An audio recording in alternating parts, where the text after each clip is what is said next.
Look at this for an op-ed. Newsom's California reparations panel is a disaster all black Americans should reject. All right. Kenneth Blackwell wrote that. He's the former mayor of Cincinnati, and he joins me now. Your Honor, why should black Americans reject reparations? Well, first, it is patently silly and socially destructive.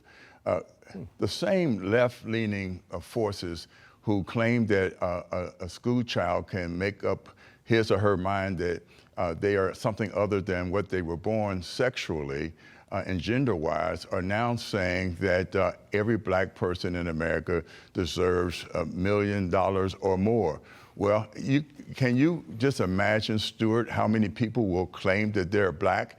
Because if, in fact, you can determine that you were born male, but you claim to be female, what will stop a lot of folks in what is the most diverse country on the face of the earth from claiming that they have a right to that money? It is economically destructive, but more importantly, it is socially divisive and divisive and must be stopped in its tracks. But I'll tell you what I'm going to do. I'm going to make sure that the good governor of California carries that weight around his waist as he jumps into the deep pool of politics. He is going to drown. That's a very interesting visual image that I have right there, Your Honor. Very interesting, too. Okay, the University of Minnesota has a summer research program reserved for non-white applicants only. That just sounds like blatant discrimination to me. How do you see it?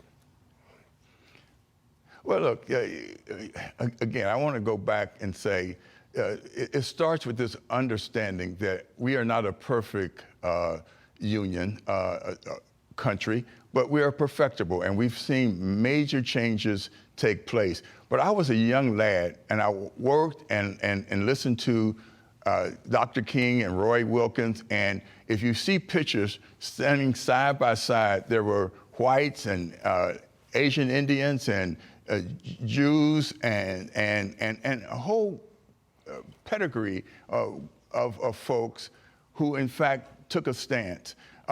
You know, we can't use discrimination to fight discrimination. We, in fact, can create opportunities, and we watched that in the 60s. And the other thing that I will say, that these knuckleheads who are talking about boycotting Florida, for instance, they, in fact, they deny the existence of productive and successful historically black colleges and universities like Florida A&M. And if you are now telling folks that they should not go to Florida, you deny the achievements of Florida A&M and the 3 other historically black colleges and universities in Florida. And so I'll go right back. We can create opportunities.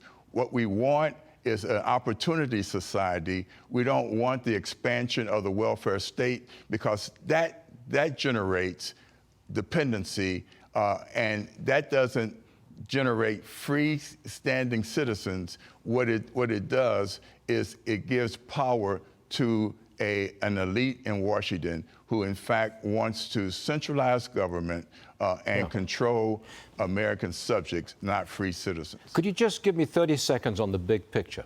Do you think that racial relations between black folks and white folks is improving or getting worse at this moment?